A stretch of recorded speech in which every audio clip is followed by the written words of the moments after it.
High সবাই, আশা করি সবাই খুব ভালো আছো। সামনে মাধ্যমিক আর হাতে একদম সময় নেই, এখন একদম তোড়জোড় করে রিভিশন চলছে। তো আজকে আমাদের এই ভিডিওতে আমি এই টপিক নিয়ে আলোচনা করব, যেটা মাধ্যমিকে খুব ইম্পর্টেন্ট, একদম আসতেই পারে এমন একটা টপিক।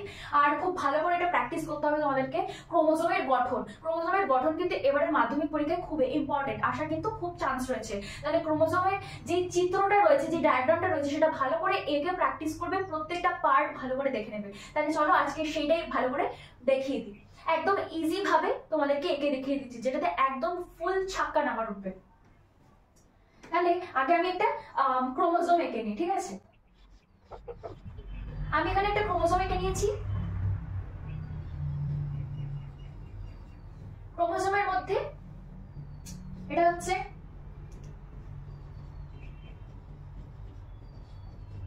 ক্রোমাটিন সূত্র, এটা হচ্ছে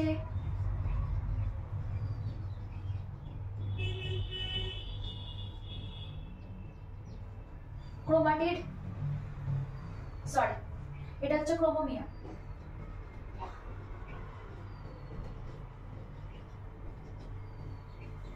গেল।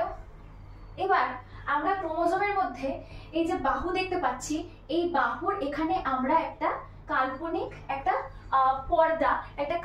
পর্দা কিন্তু আমরা এখানে ভেবে নিই। তাহলে এই কাল্পনিক পর্দাটাকে আমরা এখানে বলছি পেলিকল।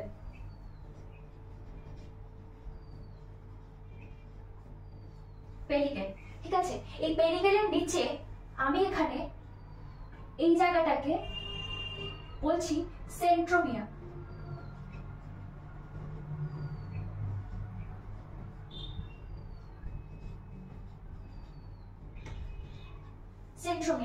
সেন্ট্রোমিয়ারের উপরে আমি এই জায়গাটায় যে খাঁজ দেখতে পাবো, যে খাঁজটা দেখতে পাবো তাকে আমি বলবো প্রাথমিক খাঁজ।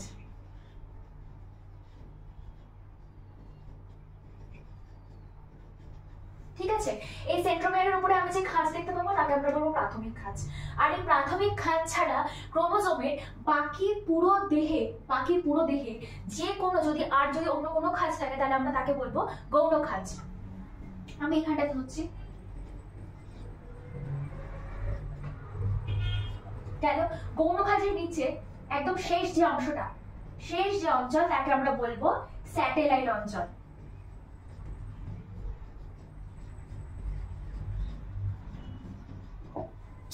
এটা গেল ক্রোমোজোমের যে কটা ভাগ রয়েছে, যে কটা পার্ট রয়েছে। এটা হচ্ছে ক্রোমোমিয়া। এই বাহুটাকে আমরা বলছি ক্রোমাটিড, ঠিক আছে? আমরা এখানে কাল্পনিক একটা পর্দা ধরে নিয়েছি, তাকে আমরা বলছি পেলিকেল। এবার এই মাঝখানের যে মোটা অংশটা, সেটাকে আমরা বলছি সেন্ট্রোমিয়ার। সেন্ট্রোমিয়ারের উপরে যে খাঁজ দেখতে পাচ্ছি তাকে আমরা বলছি প্রাথমিক খাঁজ। আর একদম প্রাথমিক খাঁজ বাদে অন্য যে কোনো যদি খাঁজ অবস্থিত থাকে তাকে আমরা বলবো গৌণ খাঁজ। আর গৌণ খাঁজের একদম শেষ অঞ্চলটাকে আমরা বলছি স্যাটেলাইট অঞ্চল। এবার এই যে সেন্ট্রোমিয়ার রয়েছে, এই সেন্ট্রোমিয়ারের অবস্থান অনুযায়ী কিন্তু যে ক্রোমোজোম রয়েছে, ক্রোমোজোমকে আমরা চারটে ভাগে ভাগ করতে পারি। কটা ভাগে? চারটে ভাগে। এটা কিন্তু প্রশ্ন আসতে পারে যে ক্রোমোজোমের কটা ভাগ রয়েছে, প্রত্যেকটা ভাগে সংজ্ঞা দাও। সংজ্ঞা মানে কি, প্রত্যেকটা ভাগ কোনটা কোথায় কিভাবে অবস্থিত সেটা একটু দেখাও, ঠিক আছে? তাহলে আমি সেটা বলতে পারি। তো আমি এখানে চার ধরনের ক্রোমোজোম আমি এঁকে দিচ্ছি, ঠিক আছে?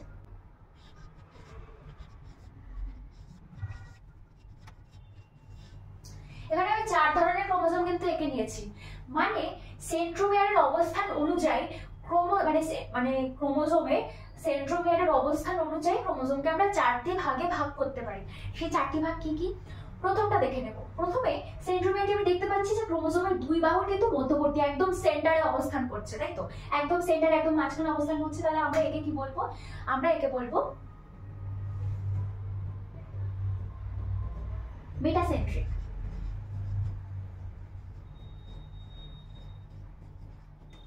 আমরা একে বলছি মেটাসেন্ট্রিক।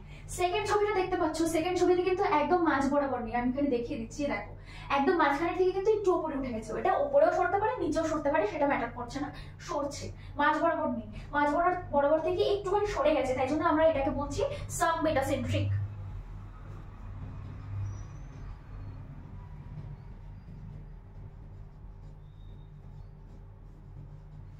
থার্ডের ছবিটা দেখো, অনেকটা বলতে গেলে অনেকটা বাহুর কিন্তু কাছাকাছি সরে গেছে, যে কোনো একটা বাহুর অনেকটা কাছাকাছি সরে গেছে। এটা ওপরে হতে পারে, নিচেও হতে পারে। আবার বলছি, তো এইটাই আমরা বলবো অ্যাক্রোসেন্ট্রিক। এটা আমরা কি বলবো? অ্যাক্রোসেন্ট্রিক। চারটে রয়েছে অ্যাক্রোসেন্ট্রিক।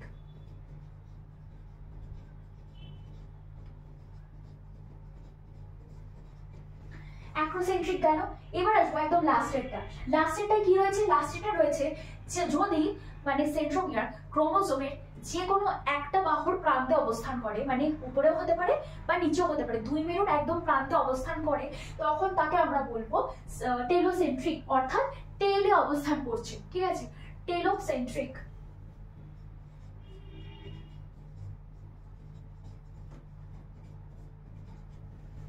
আরেকবার বলে দিই, যদি সেন্ট্রোমিয়ার ক্রোমোজোমের একদম মাঝ বরাবর অর্থাৎ সেন্টারে অবস্থান করে, তাহলে আমরা তাকে বলবো মেটাসেন্ট্রিক ক্রোমোজোম। সেকেন্ড আসবো, যদি ক্রোমোজোম দুই বাহুর মানে মধ্যবর্তী স্থান থেকে সামান্য একটুখানি ডান দিকে বা বাঁ দিকে যদি সরে যায়, তখন তাকে আমরা বলবো সাবমেটাসেন্ট্রিক ক্রোমোজোম। তারপরে আমরা আসবো অ্যাক্রোসেন্ট্রিকে। অ্যাক্রোসেন্ট্রিক হচ্ছে একেবারে মানে বেশ মানে অধিকাংশটাই ডান দিকে বা বাঁ দিকের বাহুর দিকে যদি সরে আসে সেন্ট্রোমিয়ারটা, তাহলে আমরা তাকে বলবো অ্যাক্রোসেন্ট্রিক। আর টেলোসেন্ট্রিক হচ্ছে একদম মানে যে দুই মেরু রয়েছে, মানে বাহুর যে দুই মেরু রয়েছে, দুই মেরুর যে কোনো একটা মেরুর দিকে যদি একদম মেরুর মাথায় যদি অবস্থান করে, প্রান্তে অবস্থান করে, তাহলে আমরা তাকে বলবো টেলোসেন্ট্রিক। টেল কথার অর্থ একদম প্রান্ত। ঠিক আছে, সেই টেলে যদি অবস্থান করে তাহলে আমরা বলবো টেলোসেন্ট্রিক। এটা হচ্ছে ক্রোমোজোমের পুরো, মানে যদি ক্রোমোজোমের সংজ্ঞা চায়, ক্রোমোজোমের বলে যে ক্রোমোজোমের কটা ভাগ রয়েছে, কি কি ভাগ রয়েছে, মানে এই সমস্ত ডায়াগ্রাম সহ পুরো ছবি সহ কিন্তু এঁকে দেবে, পুরো ফুল মার্কস আসবে। ঠিক আছে, আশা করি মাধ্যমিক খুব ভালো হবে। ভালো করে প্র্যাকটিস করতে থাকো। কোনো সমস্যা হলে কমেন্ট সেকশনে অবশ্যই জানাও। আবার নেক্সট ভিডিওতে দেখা হবে।